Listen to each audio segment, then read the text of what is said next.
inflatable bear on stage. This was a very important part of the setup. Eat that! Yeah! Also, glad I dressed like a lesbian elf tonight. Really sticking with the theme, so. My name is Gwen, but I call my boyfriend Stedman because he brings so little to the table that most people assume I'm a lesbian. I'm just kidding, you guys. That's a joke. I don't have a boyfriend. So, a little bit about me. I recently joined a bowling league. Because it's not an accomplishment. Don't put it. No. Joined a bowling league because I'm always looking for new ways to get ringworm. You know. Joining an intramural bowling league is a great way to meet all of the people in your city who take things way too seriously, right? Because one day I was bowling and I'm not very good at bowling, okay? I got a gutter ball, not to brag. But at the end of the lane, the ball jumped out of the gutter and knocked down one pin. Right? And everybody on my team goes crazy because I'm finally on the board after 7 frames. And this guy on the next lane over, not even the team we are bowling against, somebody on the next lane over from that is that doesn't count, and you have to call up to the desk and get your score changed. And it's sir, I have a 202 handicap, okay? I average 17 pins a game, so we can slide that instruction manual right back under the coffee table leg, okay? We don't need the rule book for this, you know? Our league fees include a free pizza for the team, right, okay? We are a Mylar balloon and a drunk uncle away from a children's birthday party, so let's calm down there. My mom was oh, you joined a bowling league. That's great. That'll be really good exercise. I was yeah, Mom, I'm bowling once a week for my health. I'm also only smoking crack on the weekends now, so should be good. No, bowling for exercise only works if your body goals are just to lose enough weight for the Plan B pill to be effective, right? Are some of you learning for the first time that you have to weigh under 155 pounds for the Plan B pill to work? Yeah. Start doubling up is what I'm saying, you know. You might want to come up with a Plan C. I went on vacation this summer. I went to a Christian winery. I think they call it a blood bank.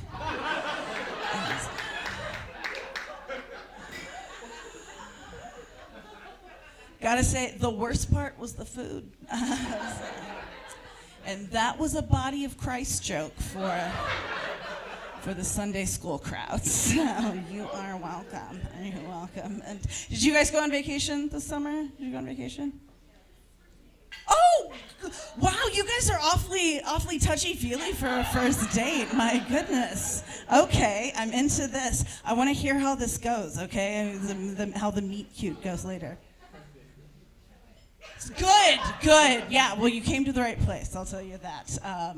There's nothing sexier than an inflatable bear on a stage, so. Do you overpack when you go on vacation? Do you pack too much stuff? Yeah. Are you oh, what if I shit myself 3 times a day while I'm on vacation? I'm what if? I know. I'm on vacation, right? If you are not at risk of shitting yourself 3 times a day while you are on vacation, you are not vacationing hard enough, okay? All right, you should be eating food from strange street vendors, taking drugs from people you've never met, right? You can have a regular bowel movement at home. I just drank a Bloody Mary and ate a waffle, and now I'm going parasailing. All bets are off. You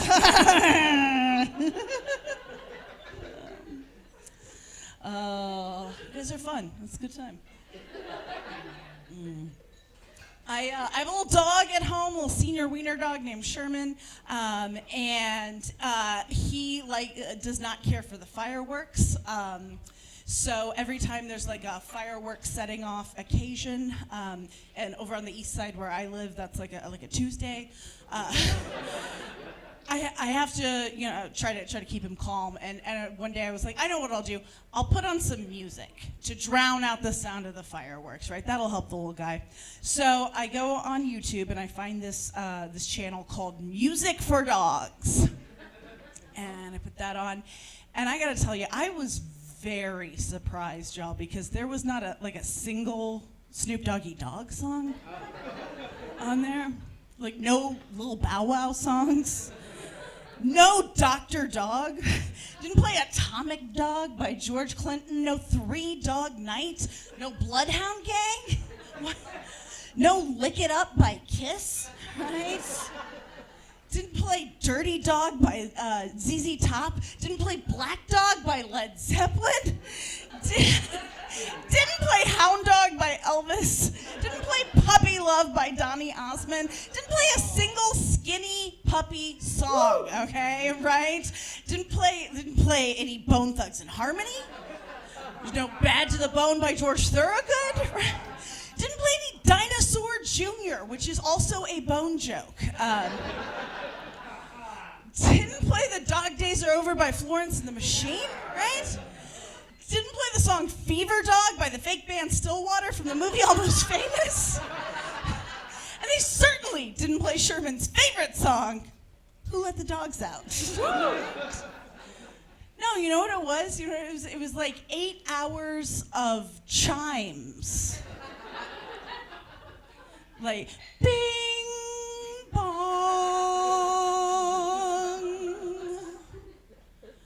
bing, bong, bing,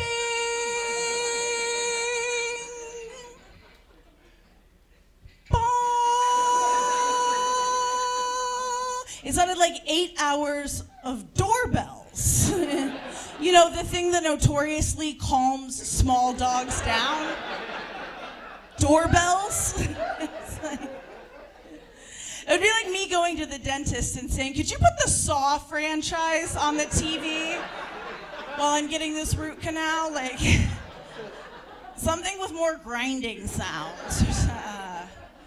Do you have just like a super cut of OSHA table saw fails? No?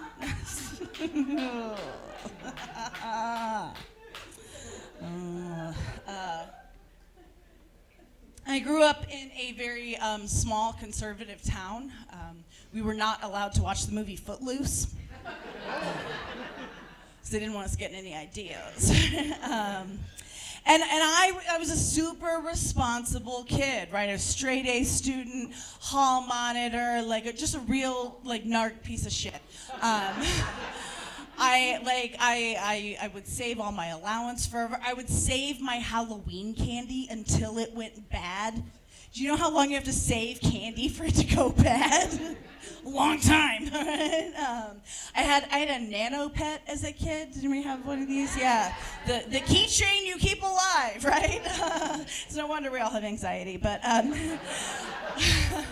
my nano pet got so big that it didn't fit on the screen. Like when it would walk into the room, it would just black out, right? And I would set my alarm for every 2.5 hours in the night and wake up and feed my nano pet like a nursing mother. So, nothing, because there's nothing more unsettling than a responsible kid. Am I right? Yeah. So that was me. But now that it's 2022, fast forward to now, and the world is ending, and apparently none of this shit matters. I'm mad, y'all. I am mad. I'm mad at every time I was responsible when I wanted to have fun, right? Right? I'm mad. Like, when I was in the 8th grade, I didn't ride the tilt-a-whirl at the state fair because I was afraid I would get tetanus. What does that even mean, right? I'm mad every time I had a headache and I didn't take a Tylenol because I wanted to be one of those people who, like, doesn't really take medicine. That's what you all sound like. Your doctor is not impressed. So, no, I'm mad every time I finished a book I didn't like. I'm mad every time I went out to dinner and I ordered an entree instead of 2 soups like I really wanted. I'm mad every time I wore Spanx. And I'm mad every time I had protected sex. I'm just kidding, you guys. I don't use condoms. It's like, I'm an environmentalist, it's for the turtles. You guys remember earlier this year, our state legislature was trying to pass a law. The law was called HB 1041, and it was a law that would make it illegal for trans children to play sports in schools. Yeah, boo. No, a bunch of my friends went down to the State House and protested against it, wrote letters, made calls and stuff, which was so great. I unfortunately was not able to join them, and it's not because I don't support trans kids. It's because I don't support any children's sports.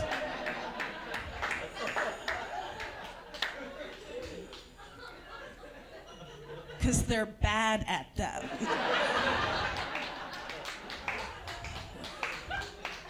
It's fucking boring. Last time I went to my nephew's basketball game, the score was 13-7, and most of those were free throws. Call me when I can bet on them, am I right? What? Okay. And to God, every time I tell that joke, somebody flags me down after the show and is like, listen, I'll take action on your nephew's basketball game. Do you want to bet on the coin toss? Let's go, It's like, geez, calm down, Michael Jordan. You trying to get your dad killed? Or Oh, I'm sorry, is it too soon? Is it Michael Jordan's very public 40-year gambling habit is off limits? Come on, y'all. They made a whole movie about it. It's called Space Jam.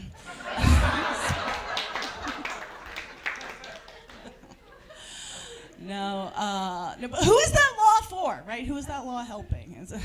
I feel like a lot of times our government is not passing laws that help out the average bear, and we're all the average bear. I mean, there are probably some above average bears here tonight, but it's it's a gay bar, but it's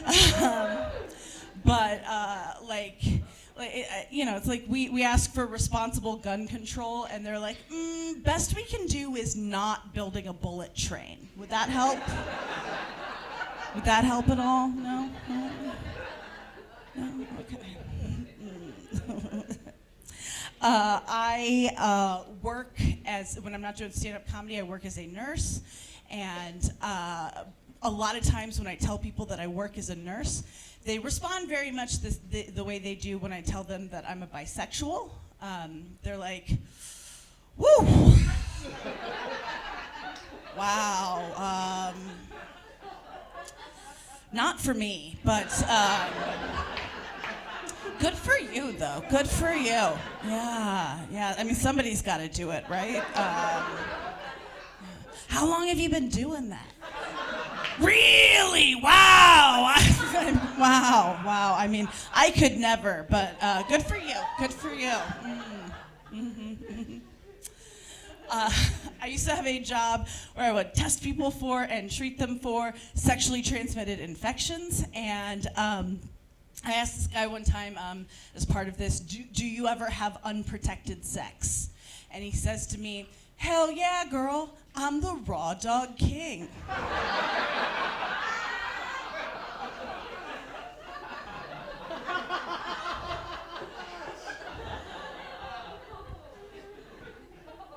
And I was like, 1,000 pardons, Your Majesty.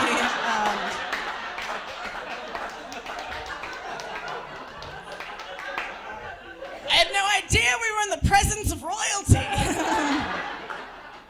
Prithee, someone fetch me a flagon of ale and a leg of mutton for the Raw Dog King.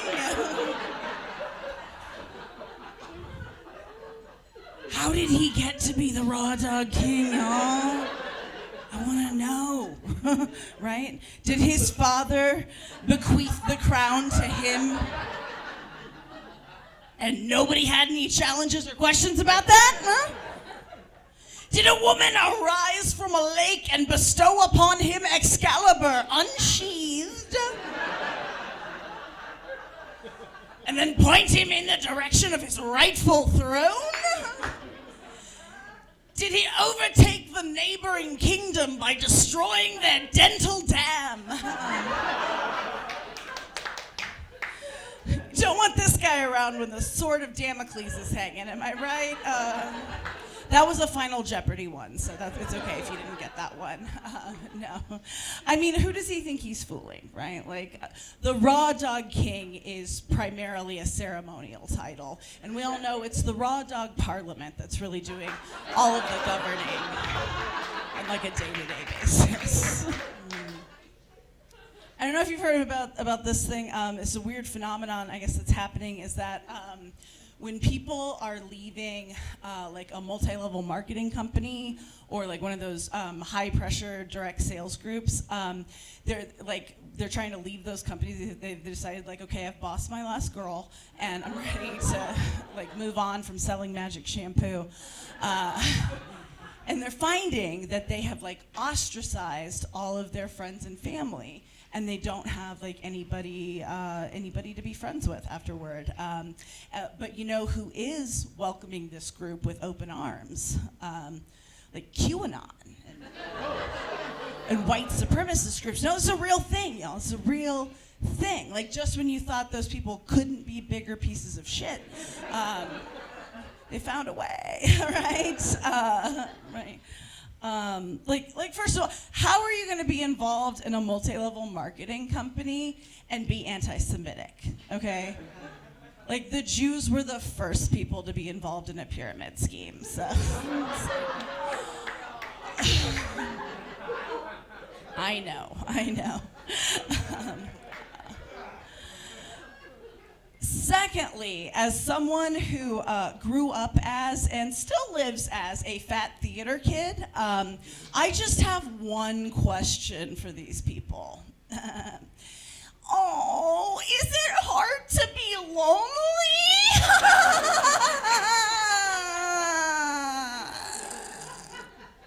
My only friends in high school were a closeted gay kid and the custodian who had a hook for a hand, okay? And you don't hear me saying, like, Hitler made some good points. Right? Right? Like, oh, no one invited you to the company Christmas party? I made a scrapbook when Princess Diana died. It was a real treat at the dinner table. And I'm not buying my local Home Depot out of tiki torches, right? You know, like... My mom made me wear a prom dress with sleeves, y'all, sleeves! And I said, Mom, it has sleeves, and she said, yes, and you have arms! And guess what? I deleted all my Kanye albums, okay? All right? Yeah, like if you can't handle being an outcast, then like, get a more normal hobby. You know, I don't know what to tell you, right? Like, take intramural bowling way too seriously or something. I don't know. A friend of mine came over the other day, and I asked him, I was like, did you cut your hair? And I realized as soon as I asked him that, like, what a horribly rude thing that was to say, right? Because did you cut your hair, and did you get a haircut? Are two very different questions, right? Like, did you get a haircut implies that you made an appointment, you put effort into your look, you look nice, and I've noticed, right? did you cut your hair? Is more like blink twice if this is a cry for help. You know? It's like the difference between your pissy aunt at Thanksgiving being like, "Are you done with your plate, hon?" And "You're done with your plate, right?" You know, that subtle difference. It would be like the difference between somebody telling me like, "Girl, I am gonna fuck you so hard tonight," and somebody saying, if you sign right here, you can take out a student loan.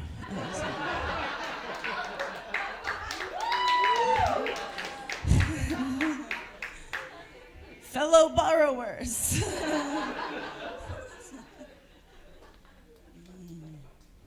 I moved into a new house a few months ago, and I was hanging up some wallpaper at the new house. Yeah, these are my hot wallpaper bits. I know what the kids like. Okay, yeah. Come back next week. I want to have a hot 10 minutes on crown molding. No, but so I'm buying this wallpaper online, and I'm reading through the directions before I order it to make sure it's like I don't need any special supplies or anything. And at the bottom of the directions, it says, "Make sure you have a friend to help you hang this wallpaper.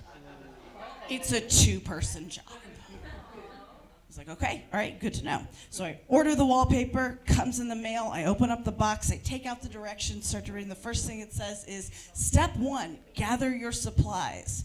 The first supply you will need, a friend." Hanging wallpaper is a 2-person job. I take out one of the rolls of wallpaper from the box. I slice down the cellophane outer wrapper. Out falls a little pre-printed Post-it note that says, "Stop! Make sure you have a friend to help you hang this wallpaper. It's a 2-person job." And I was like, are they in the room with me now? Because like, how did they know, right? How did they know I was gonna get halfway into a bottle of Chardonnay on a Tuesday night and be like, I can totally hang this wallpaper by myself, right? I get on Instagram Live like, "What's up, everybody? Just out here doing some home improvements. What? Hashtag 2 chicks and a hammer. No, it's just me, 1 chick. Yeah. Hashtag girl boss. Hashtag sisters doing it for themselves. Hashtag I don't need no man."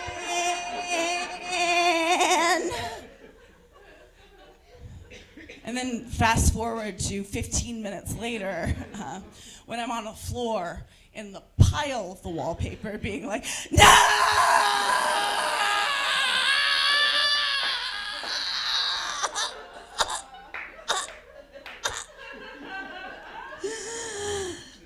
I'm not a girl boss. I'm barely a girl unpaid intern. I do need a man." And then I leave them a bad review on their website. So, good on you, Wallpaper Company. Does anybody here get asked to pet sit a lot? I get asked to pet sit a lot. Yeah. What are we doing wrong that we keep getting asked to pet sit, right? Like a friend of mine called me up the other day and she was like, "Hey girl, I'm getting ready to go to Aruba for 3 weeks, and I was wondering if you could watch my Diabetic Fish while I'm gone." Yeah, no, it's no big deal. You'll just need to look in on him like 2, 3, 5 times a day, check his blood sugar, and give him his Finsulin. Finsulin, that's what it's called. Yeah, I was just as surprised as you are, but anyway, it's no big deal. You can either drive over to my house in Avon, or we can set the 300-gallon tank up in your living room. Like, whatever is easiest for you, girl. And then they come back and they give you like a magnet or some shit. And it's like, what is this? Come on. Kept your weird fish alive for 3 weeks. Have y'all ever known anybody to have a monkey for a pet? You know, no? None of you do cocaine? It's fine. No. I actually saw an ad the other day on Craigslist for a free monkey. Can you believe that? Yeah. I would tell y'all right now that you don't want anything to do with a free monkey, okay? All right, nothing good is coming of a free monkey. No one's giving away a perfectly good monkey, right? Okay? A free monkey is like a cursed amulet, you know? Somebody's trying to get out of that thing as fast as you can, right? Because if you've got a good monkey on your hands, like, that's a member of your family, right? Like, you could be on the verge of homelessness, and you'd be like, come on, Banana Nicole Splits.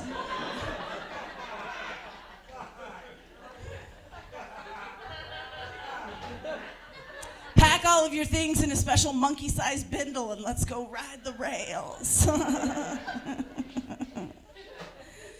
Yeah, but yeah, a free monkey, that monkey is ripping people's faces off, it's throwing its own poop, it's leaving hair in the drain, it's eating your leftovers, and it's fucking your girlfriend while you're out of town, okay? Stay away from it, right? Now here's where you really have to be careful out there. A $250 monkey, okay? All right? Because in terms of the secondhand monkey market, you could just be getting a great deal on a cheap chimp, right? Could be like a used Volkswagen Jetta, you know? Like, yeah, just drive it off the lot before the engine falls out the bottom. Go, no returns, right? No, because $250, that's the right amount of money to really get somebody out of a jam, you know? Like, at $250, we have some business decisions to make, okay? You know, maybe you get a memorial tattoo to your dead grandfather. You get home and you take the bandage off and you look at it and you're like, oh shit, they put an extra O in Bob.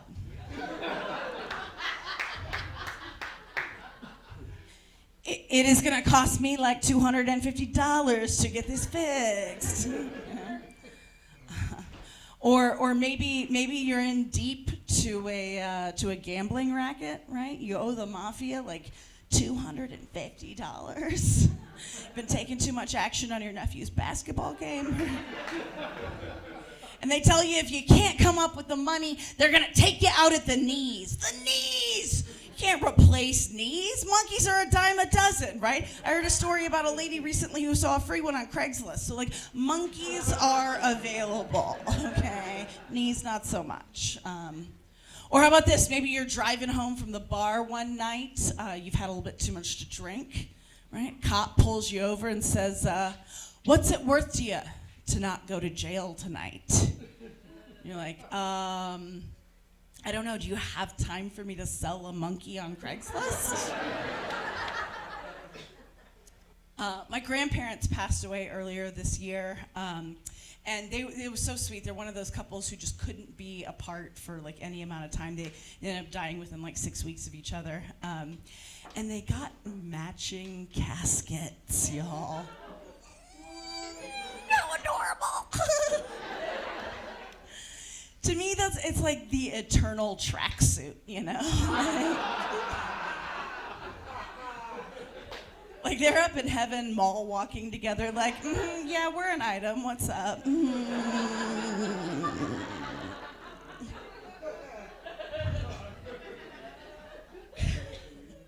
I hate going to funerals so much. I hate going to funerals. But there is one part of going to funerals that I like, and that is the drive from the funeral home to the cemetery, right? Is there anything better than that drive?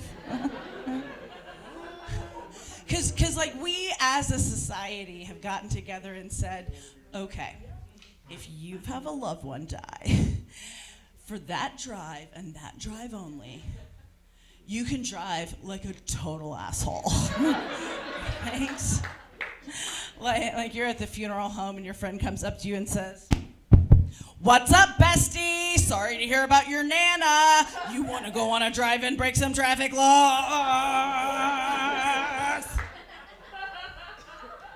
Like, what are you talking about?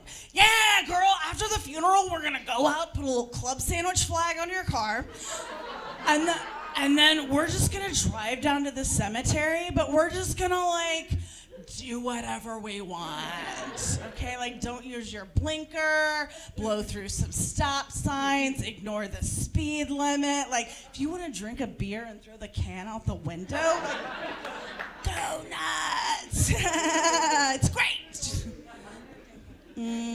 Okay. Won't that be dangerous for the other cars on the road? Like, "No, girl, they know all about it. Yeah, they're actually gonna pull over and get out of the way. Like, some are gonna stop and like salute or put their hand on their heart. It's very weird, but like they know all about it, okay? It's cool. It's totally cool. It's totally cool with everybody." It's like, all right. Won't the police have something to say about this? "No, girl, they are in on it. That's the thing, they know about it too. Like they're actually gonna like drive a little bit ahead of us and like block the intersection so it's safe for everybody." It's like kind of the most useful thing that they do. So we're trying to let them have this one, okay? So what do you say? What do you say we go for a little drive? Then we head over to your Aunt Linda's house and have some little smokies out of the crock pot. I think it's what your Nana would have wanted.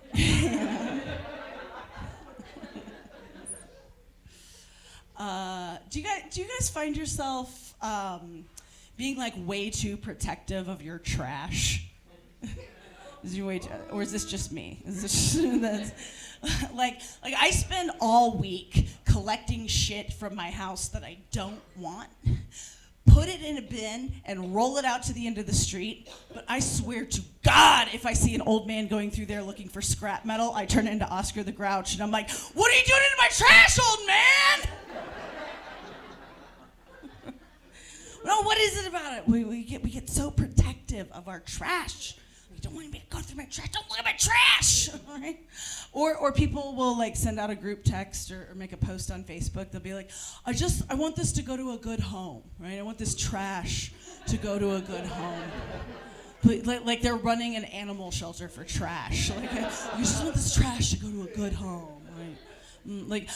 Hey, I have half a bag of hamster shavings left over from my nephew's bar mitzvah. Does anyone want them? I just want them to go to a good home, right? I just want them to go to a good home.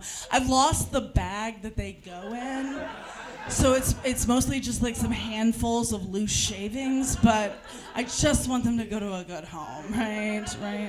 I actually spilled a Dr. Pepper on most of them, and they're kind of starting to smell, but I just want them to go to a good home, okay? Where's a good home for trash? Like, if only we as a society could get together and have just like a home for our trash. You know, maybe there could even be like a truck that came around and picked all the trash up and took it to the home for trash, right? Maybe we could coordinate with the other neighbors on the street so the truck's not having to come by a whole bunch. Like just one day a week we kind of designate it for taking the trash to its home. You know. Well, I'm crazy talking. I'm sorry. You all have been fantastic tonight. I can't thank you enough for coming out. And I want to kind of, thank you again for being here and share something like really open, honest, and vulnerable with you. And that is that I am wearing my bathing suit as underwear today.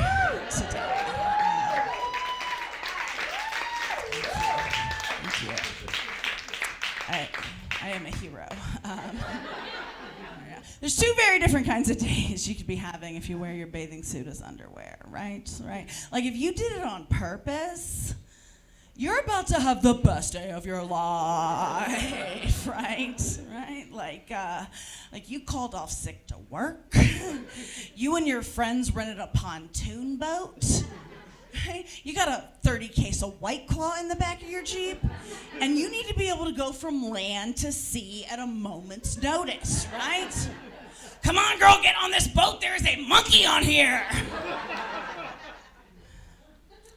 If you did not wear your bathing suit as underwear on purpose, but out of utility, then that means you have made a series of very small bad decisions that added up to be a big problem.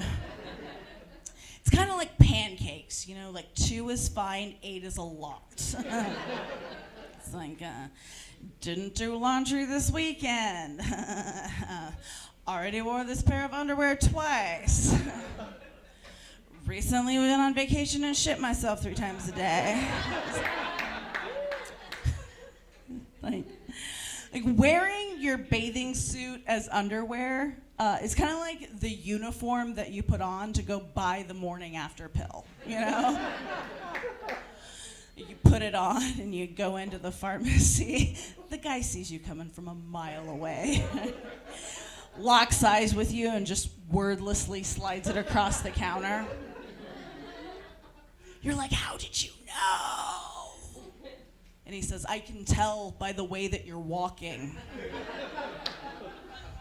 that you're wearing your bathing suit as underwear.